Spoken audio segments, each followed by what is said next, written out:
बड़े भाग होते हैं उन जीवों के जो इस मूल ज्ञान को थोड़ा सा भी समझ पाते हैं, क्योंकि सुनना आसान है, आए बैठे 1 घंटा 2 घंटा सुन के चले गए, लेकिन इसको समझना बहुत मुश्किल है। ये समझ केवल उसकी आता है जिस पर परमपिता परमात्मा की कृपा होती है, नहीं तो ये समझ नहीं आ सकता। ये ऐसा ज्ञान है, ये कोई पत्थर पूजा का ज्ञान नहीं है कि कोई मंदिर देखा, अंदर घुस गए थाली लेके और पत्थर को भोग लगा के पूजा करके वापस आ गए। ये वो ज्ञान नहीं है।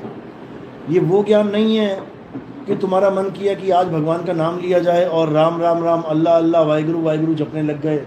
ये वो ज्ञान नहीं है। ये वो ज्ञान नहीं है कि रास्ते में कोई पीपल पड़ गया, कोई बरगद पड़ गया, तुमने उठा के माथा टेक दिया, धागे बांध दिए, दिया जला दिया वहाँ पे। ये वो ज्ञान नहीं है। ये वो ज्ञान नहीं है कि तुम्हें कोई नदी मिल गई रास्ते में, गंगा जमुना, तुमने सोचा चलो छलांग मार लेते हैं, पाप कट जाएंगे। ये वो ज्ञान नहीं है। ये वो ज्ञान नहीं है कि तुम कहो कि आज मंगलवार है हनुमान जी को पूज लें, आज सोमवार है शंकर जी का व्रत रख लें, अब पितरों का काम शुरू हो गया। ये वो ज्ञान नहीं है। ये कौन सा ज्ञान है? ये इनसे बिल्कुल अलग आत्म ज्ञान है। नाम सुना है आत्म ज्ञान का? आत्म ज्ञान सुना कभी नाम? आत्म ज्ञान क्या होता है? ये किसे कहते हैं आत्म ज्ञान? ये मिलता कहाँ पे है? ये कौन देता है हमें? जब तक हमें ये चीज़ समझ में नहीं आएगी तब तक हम ज्ञानी तो बन सकते हैं। मंत्र जप लिए, तंत्र कर लिए, राधे राधे कर लिया, राम राम कर लिया, अल्लाह अल्लाह कर लिया, वाहिगुरु वाहिगुरु कर लिया, आरतियाँ गा ली, चालीसाएं पढ़ ली, नमाजें कुछ कर लिया, लेकिन फिर भी आत्म ज्ञान बिना नर भटके, कभी काबा कभी काशी। सारी दुनिया का ज्ञान प्राप्त कर लो, फिर भी अगर आत्म ज्ञान नहीं है तो तुम्हारा भटकना 101% तय है। इसको कोई नहीं रोक सकता। यही गीता में समझाया जा रहा है कि हे अर्जुन, इस दुनिया में अगर कोई ज्ञान है तो वो केवल और केवल आत्म ज्ञान है, जिसके द्वारा जीव का कल्याण होता है। बाकी ज्ञान भी है, ऐसा नहीं कि बाकी ज्ञान नहीं है। बहुत ज्ञान है दुनिया में, एक से एक ज्ञानी पुरुष बैठे हुए हैं, कुछ ना कुछ ज्ञान तुम्हें दे देंगे, लेकिन उससे तुम्हारा कल्याण नहीं होगा। ज्ञानी तो तुम बन जाओगे, लेकिन तुम कल्याण नहीं कर पाओगे अपना, क्योंकि कल्याण केवल एक ही ज्ञान से होता है और उसका नाम है आत्म ज्ञान। तो आज इसी आत्म ज्ञान की चर्चा करेंगे। इसी आत्म ज्ञान का आज खुल के भेद समझाएंगे, ताकि सब जीवों का कल्याण हो, सबका बेड़ा पार हो। तो आज का सत्संग शुरू करने से पहले परमात्मा के नाम पे जयकारा लगाएंगे, संतों के नाम का जयकारा लगाएंगे और फिर सत्संग शुरू करेंगे। बोलिए परमपिता परमात्मा की, सतगुरु बंदी छोड़ कबीर साहिब की, सतगुरु मदनपति साहिब की, सतगुरु जवाहिरपति साहिब की, सतगुरु वैरागपति साहिब की, सभी संतों की, सभी भक्तों की, आज के आनंद की, सत्संग कराने वालों की, इस गांव नगर बस्ती की सकल हंस को बंदगी साहेब बंदगी सतगुरु। तो जैसा कि मैंने बताया कि गीता में भी आत्मा के ज्ञान की चर्चा है, बाइबल में भी आत्मा के ज्ञान की चर्चा है, गुरु ग्रंथ साहब में भी आत्मा के ज्ञान की चर्चा है, वेदों में पुराणों में आत्मा के ज्ञान की चर्चा है, कबीर साहब की वाणियों में, रविदास जी की वाणी में, मीराबाई की वाणी में, संत तुकाराम, संत घीसादास, घासीदास, पलटूदास, नाभादास, जितने भी संत हैं,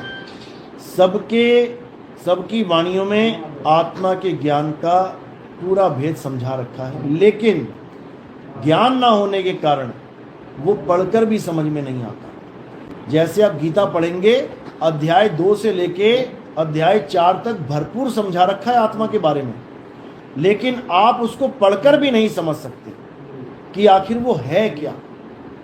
क्यों? क्योंकि उसका कोई अनुभवी गुरु नहीं मिल रहा है हमें। आप आज डॉक्टर की किताबें, डॉक्टर वहां जाके बोलो MBBS कीजिए, हमें पूरा कोर्स करना है, हमें किताबें दे दो, वो दे देगा। घर में आके पढ़ने लग जाओ, सारी किताब पढ़ लोगे तुम, 2 4 5 10 दिन में, 20 दिन में, महीना भर में पूरी किताब पढ़ लोगे, लेकिन तुम्हारे समझ में नहीं आएगी कि तुम क्या क्या पढ़ लिए हो।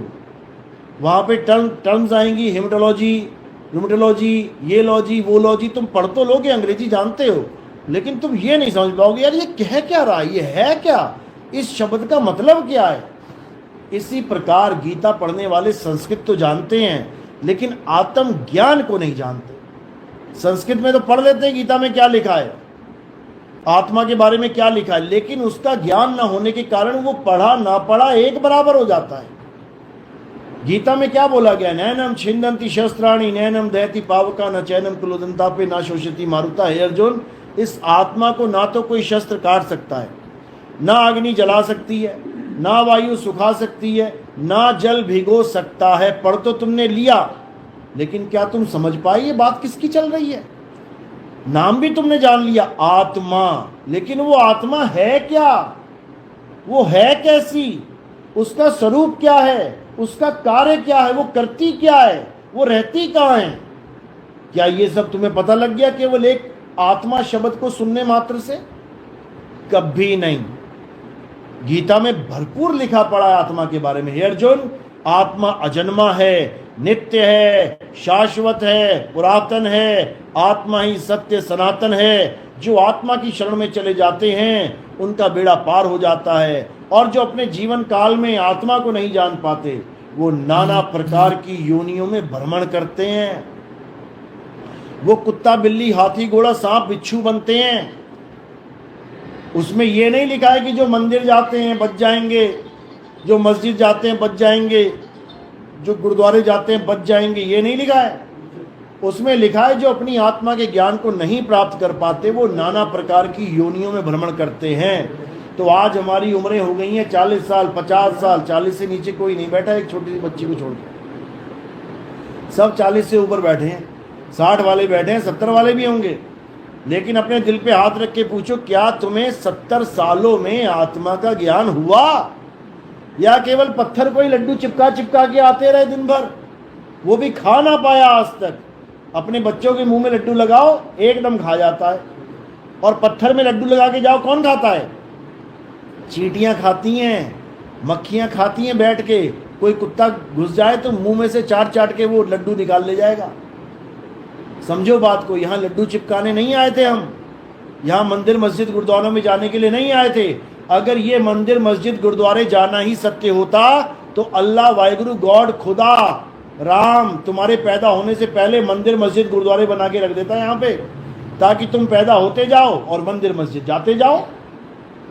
लेकिन दुख के साथ कहना पड़ता है कि मंदिर मस्जिद गुरुद्वारे ये सब इंसान के बाद बने हैं। धर्म इंसान से पहले है कि बाद में है?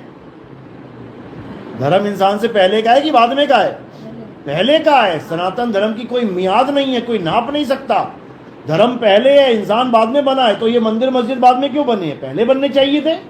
अगर मंदिर में जाना ही धर्म है, धार्मिक कहलाते, तो मंदिर तुम्हारे पैदा होने से पहले बनने होने चाहिए थे। यहाँ पे इंसान बाद में बनता, पहले धर्म की स्थापना होती, लेकिन ऐसा नहीं हुआ।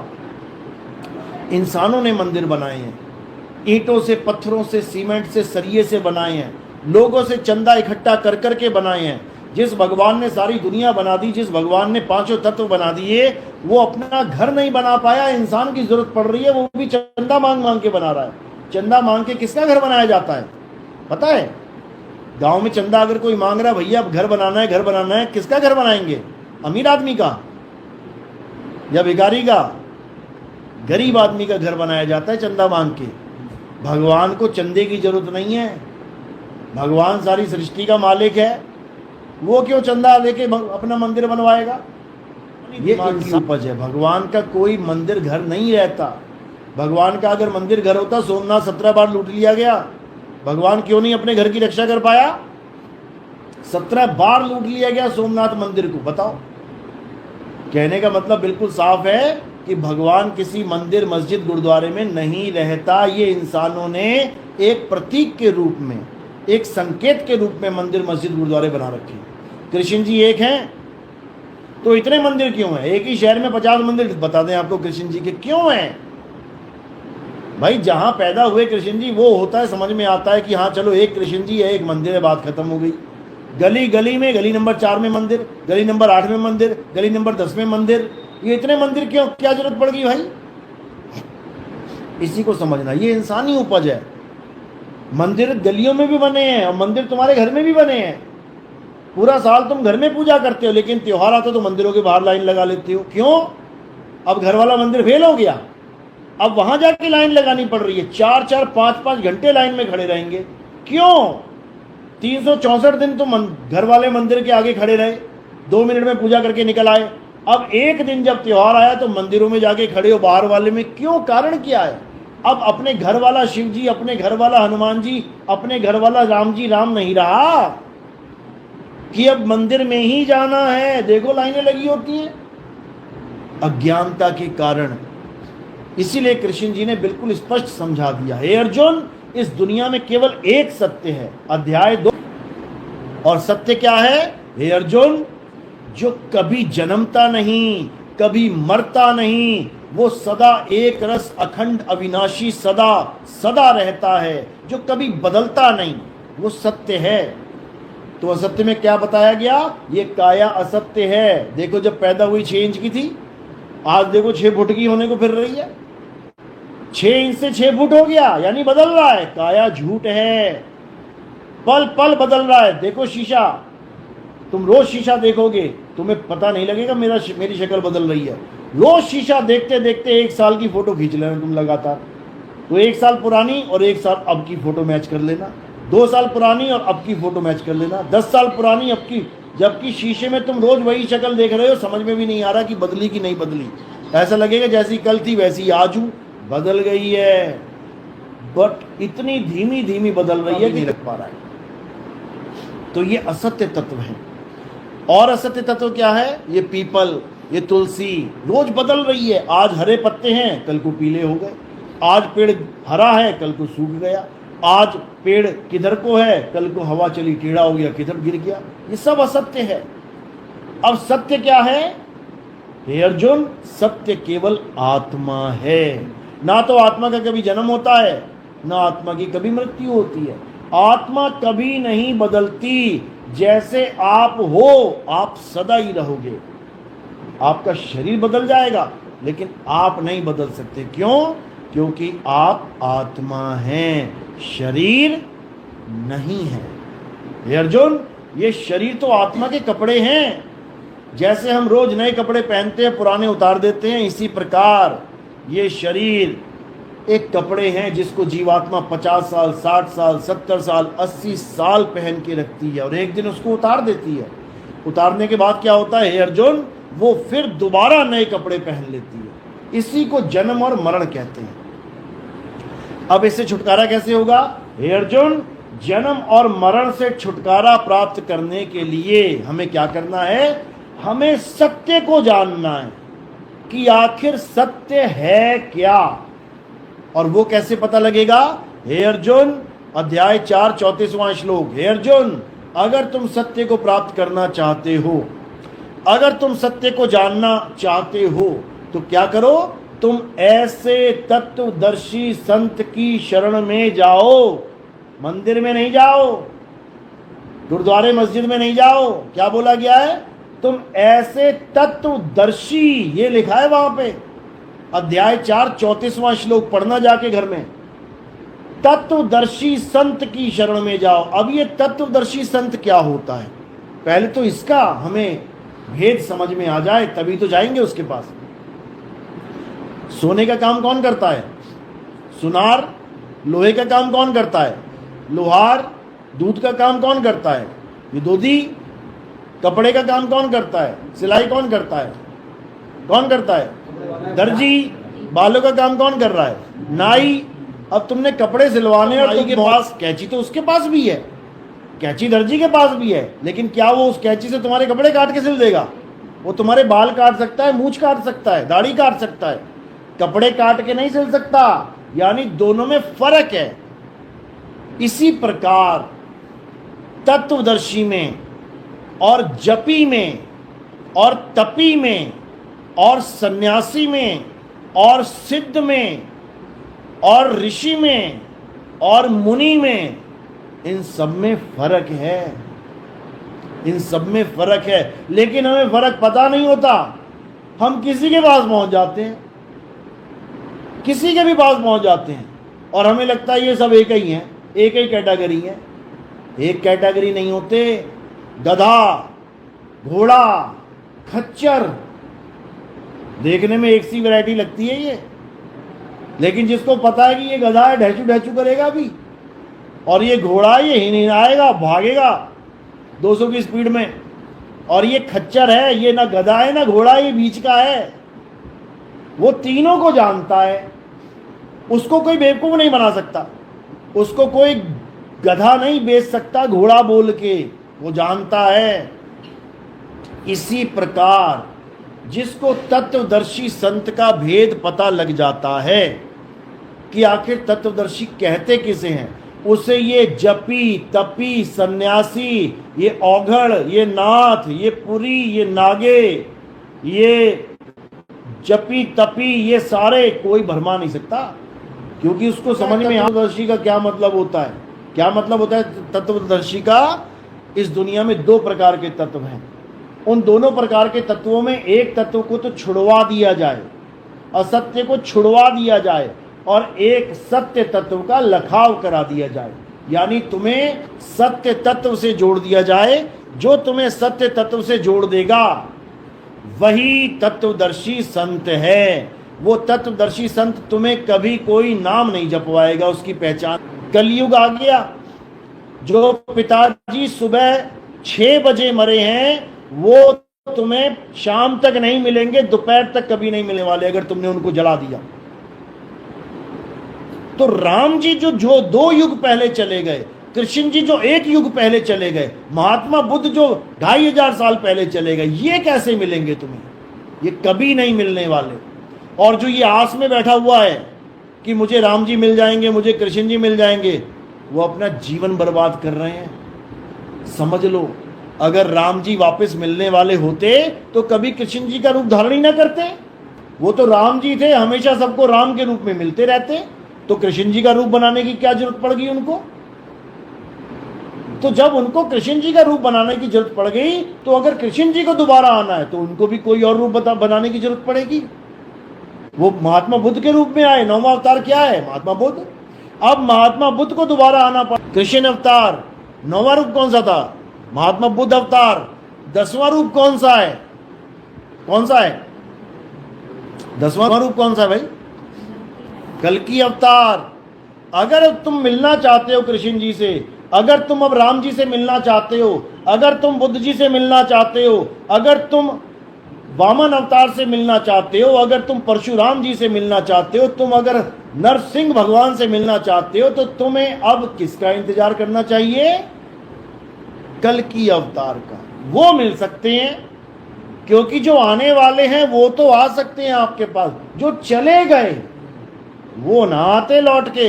गंगा में अस्थियां बहाने के बाद आती है वापस क्या? तो जब गंगा की अस्थियां वापस नहीं आ रही हैं, समय के अधीन है, तो ये अवतार वापस कैसे आ जाएंगे भाई? तो इस भ्रम से बाहर निकल जाना है कि कोई भी अवतार वापस आने वाला है। वो खेल खत्म। एक अमिताभ बच्चन है, 10 फिल्में हैं, इतना समझ लो। जो एक फिल्म रिलीज हो गई वो दोबारा नहीं आएगी, खत्म हो गई।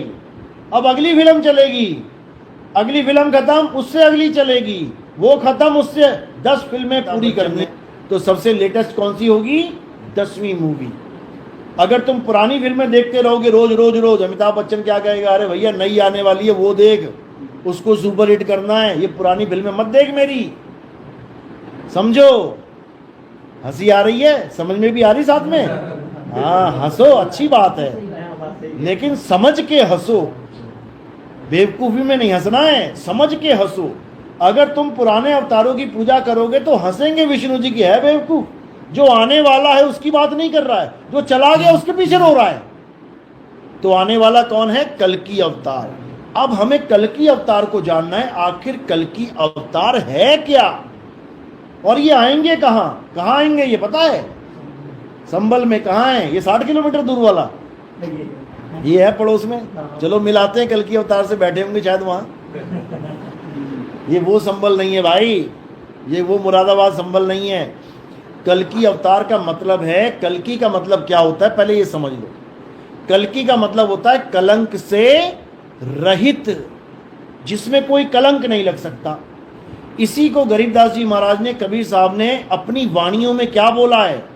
निहि कलंक अवतार, निहि कलंक राया, यानी एक ऐसा अवतार आएगा जिस पे कोई कलंक नहीं लगा सकता।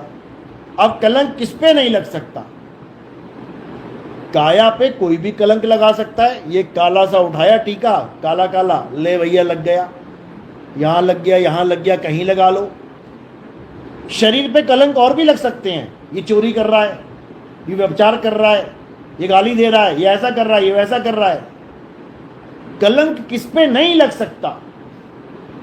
केवल एक ही वस्तु है जिस पे कभी कलंक नहीं लग सकता, और वो क्या है? आत्मा। आत्मा पे कोई कलंक लगा के दिखा दे। आत्मा पे कोई कलंक लगा ही नहीं सकता। वही आत्मा निहि कलंक अवतार है। वही आत्मा आखिरी कल की अवतार है, और वही आत्मा हमें आत्मा का ज्ञान देने आएगी। उसको कल की अवतार कहते हैं। कैसे आएगी वो?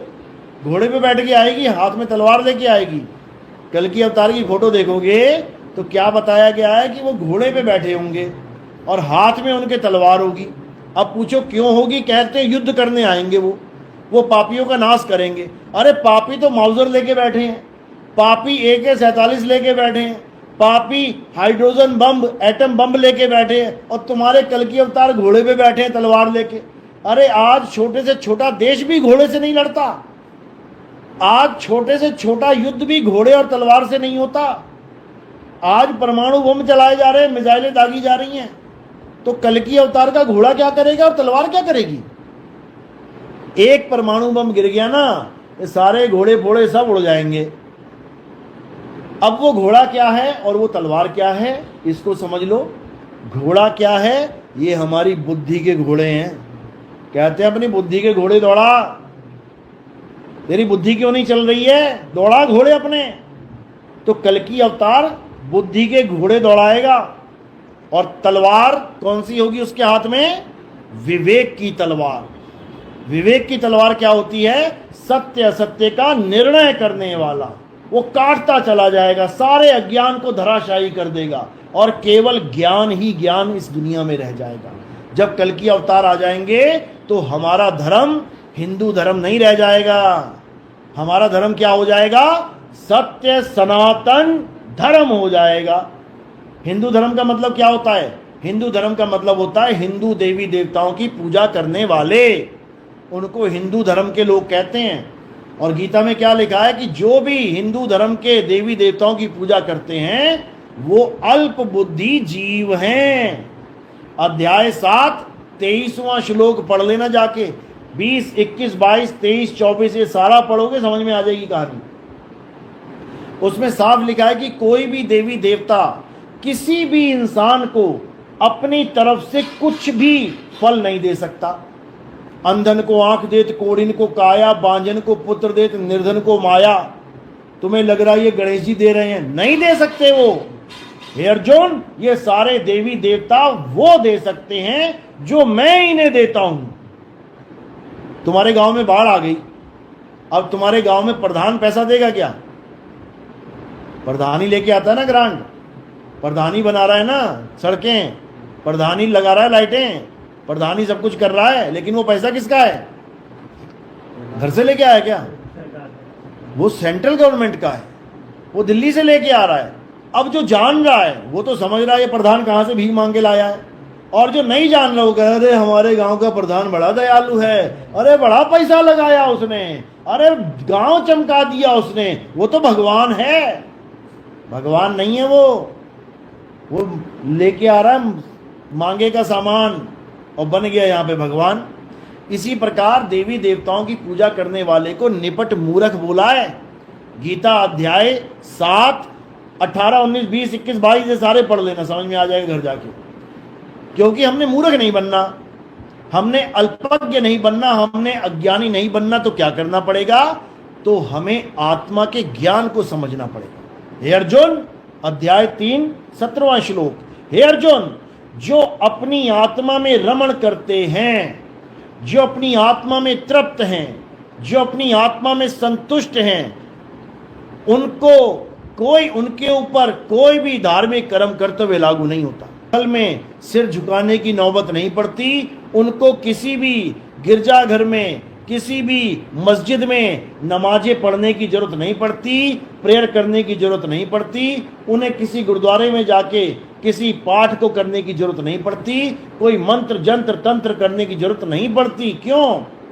क्योंकि हे अर्जुन, उस आत्मज्ञानी ने अपनी आत्मा को जान लिया है, और जो अपनी आत्मा को जान लेते हैं वो परमात्मा को जान लेते हैं। तभी संतों ने बोला आत्मा सो परमात्मा। अब लेकिन हम अपनी आत्मा को जान ही नहीं पा रहे हैं।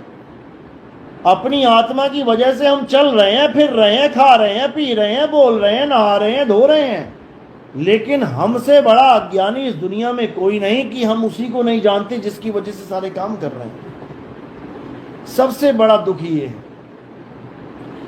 अपनी अपनी आत्मा लेके आए हैं आप लोग, आप अपनी अपनी आत्मा लेके आए कि आत्मा आपको लेके आई है?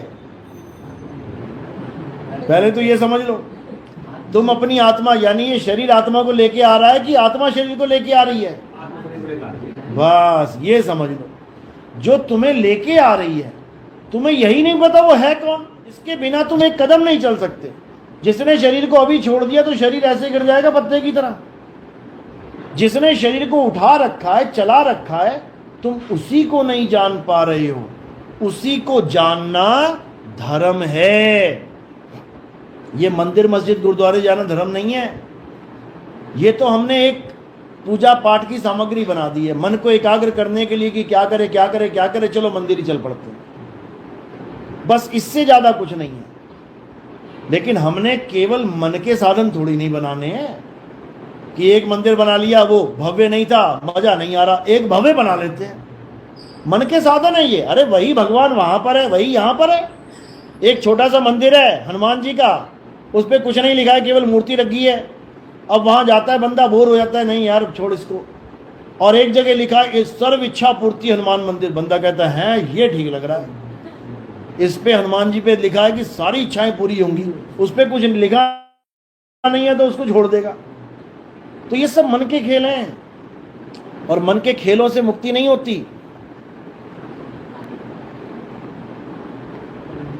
तो इसीलिए अब क्या करना है?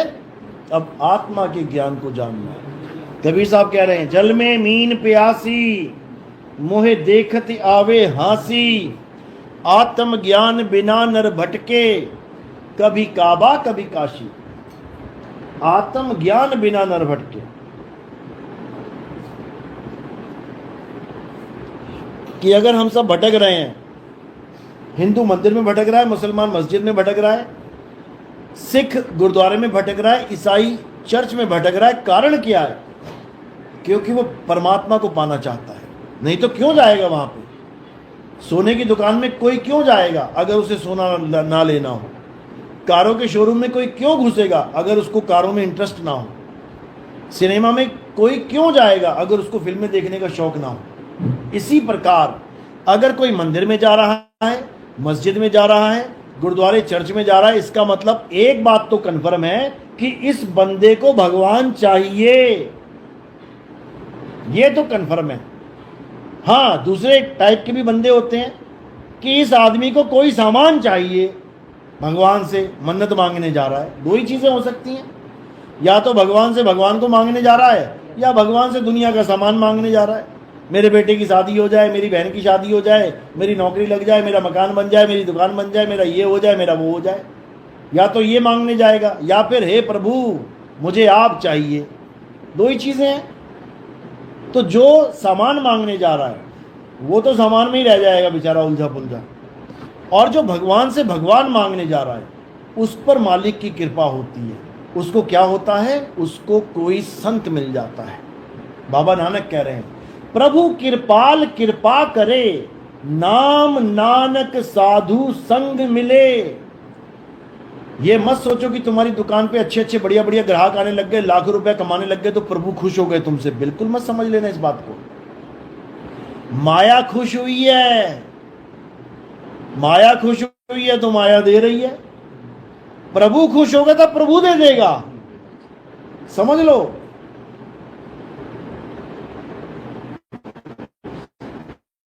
समझ लो बात को। माया तुमसे खुश होगी तो माया क्या देगी? माया ही देगी। और जब प्रभु खुश हो जाएगा तो तुम्हें प्रभु ही दे देगा। और कैसे देगा? तुम्हारे जीवन में एक संत आ जाएगा। ये जरिया है। तुम्हारा बच्चा फ्रेंच भाषा सीखना चाहता है तो उसके जीवन में कौन आएगा? जो फ्रेंच टीचर होगा। और संस्कृत वाला आ गया, फिर क्या करोगे? फ्रेंच बोलेगा क्या? वो संस्कृत सिखा देगा। तुम्हारे बच्चे को डांस सीखना है तो उसके जीवन में कौन आएगा? डांसर टीचर आएगा। और पता लगा बांसुरी बजाने वाला आ गया टीचर, वो डांस सिखा देगा क्या? वो बांसुरी बजाएगा बेचारा बैठ के। इसी प्रकार तुम्हारे जीवन में अगर प्रभु चाहिए तो तुम्हें कौन मिलेगा? प्रभु से मिला हुआ इंसान मिलेगा। जो प्रभु से मिला हुआ है वही तो प्रभु से मिलाएगा। जो खुद ना मिला वो तुम्हें क्या मिलाएगा? तुम मोदी से मिलने जा रहे हो, तुम ऐसा आदमी पकड़ोगे जो मोदी से मिलता है। जो खुद ही कभी ना मिल पाया, तुम उसको कभी कहोगे भैया मुझे मोदी से मिलना है, मिलवा दे? अरे भाई मैं तो खुद लाइन में खड़ा हूं। हमें किसी डॉक्टर से मिलना है तो हम उससे मिलते हैं जो दरवाजे पे खड़ा हुआ है। उसको कहते हैं भैया मिलवा देना यार डॉक्टर से, जल्दी मिलवा दे यार, जल्दी जाना है। वो मिलवा सकता है जल्दी क्योंकि वो मिला ही हुआ है।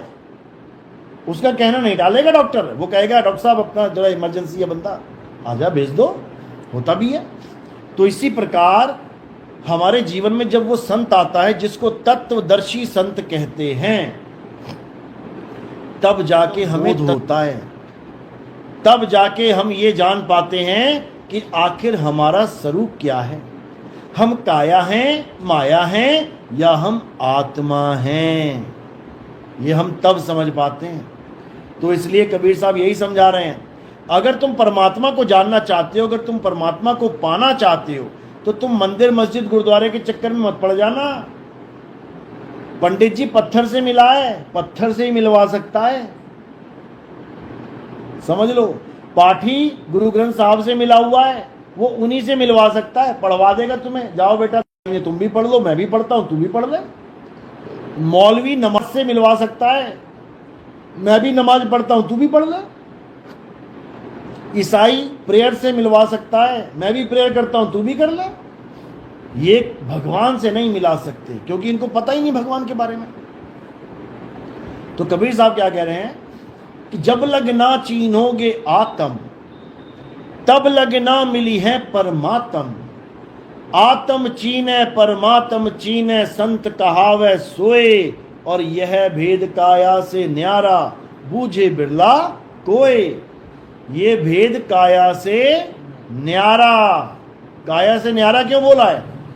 क्योंकि काया में कलंक लग जाता है, काया का नाश हो जाता है। किसकी काया बची है इस दुनिया में? कौन आया जो अभी तक है यहां पे?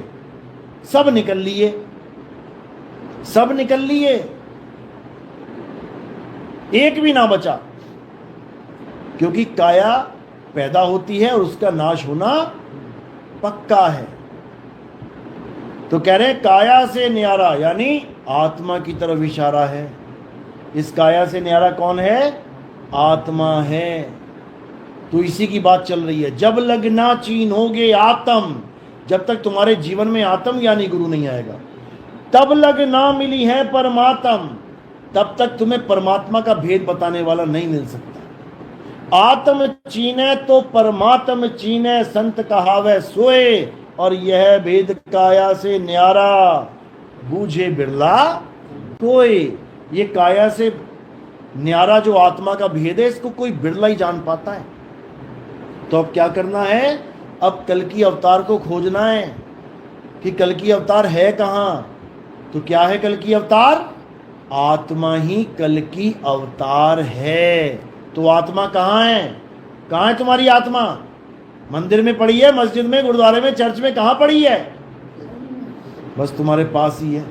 अरे मोको कहां ढूंढे रे बंदे, मैं तो तेरे पास में। और खोजी होए तुरंत मिल जाऊं, एक पल की में। और कहें कबीर सुनो भाई साधो, मैं तो हूं विश्वास में। कहते तू विश्वास कर लेना आत्मा के ऊपर। आत्मा ही है जो तुझे पल पल बचा रही है। तुम्हारे सर पे किसी ने लाठी मारी, तुम किसी भी भगवान को मानते हो उसका नाम जपने लग जाना। कई लोग कहते हैं राधा राधा नाम जपने से बड़ा विघ्न टल जाता है। हाँ, लठ आ रहा है मेरे सिर पे, अब मैं जप लूंगा राधा राधा राधा राधा राधा। क्या होगा फिर? क्या होगा? सिर पे लठ पड़ेगा, फूट जाएगी खोपड़ी। मैं मुसलमान हूं, मैं राधा राधा नहीं करूंगा, मैं करूंगा अल्लाह अल्लाह अल्लाह अल्लाह, तो क्या होगा? फूट जाएगी खोपड़ी। मैं सिख हूं, मैं करूंगा वाहेगुरु वाहेगुरु वाहेगुरु वाहेगुरु, तो क्या होगा? फूट जाएगी खोपड़ी। मैं ईसाई हूं, मैं करूंगा गॉड गॉड गॉड गॉड, फूट जाएगी खोपड़ी। मैं यहूदी हूं, मैं कहूंगा यहोवा यहोवा यहोवा, फूट जाएगी खोपड़ी। लेकिन अब देखो, अब लठ आ रहा है सामने, जैसे तुम्हारे कोई लठ मारेगा तुम्हारा रिएक्शन क्या होता है उस वक्त? जैसे तुम्हारे कोई लठ मारे तो तुम क्या करते हो उस वक्त? उसी वक्त हाथ आगे कर लेते हो। कोई तुम्हारे झापड़ मारे, बच्चे के मारना, कभी मारू तेरे, एकदम हाथ आगे कर लेगा।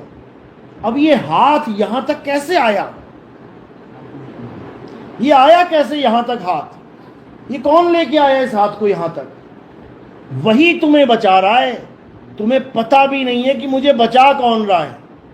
कहते ना तेरी पल पल रक्षा कर रहा है प्रभु। अभी तुम बाइक चला रहे हो, सामने एकदम कुत्ता आ गया, कौन रक्षा कर रहा है? एकदम आत्मा ने साथ में कट मार के ले जाना है। कर्म अच्छे होंगे तो पूरी रक्षा हो जाएगी, तुम्हारे कर्म बुरे होंगे तो तुम्हें फल वहीं मिल जाएगा।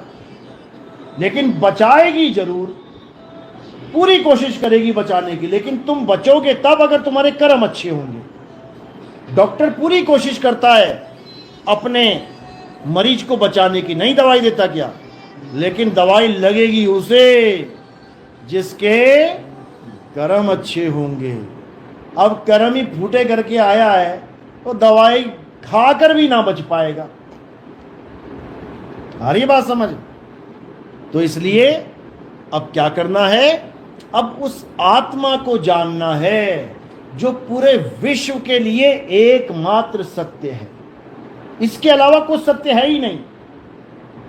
इसी को राम बोला गया है, इसी को अल्लाह बोला गया है, इसी को वाहिगुरु बोला गया है, इसी को गॉड बोला गया है, इसी को यहोवा बोला गया है, इसी को परमात्मा बोला गया है, इसी को हरि बोला गया है, इसी को नारायण बोला गया है, इसी को पार ब्रह्म बोला गया है।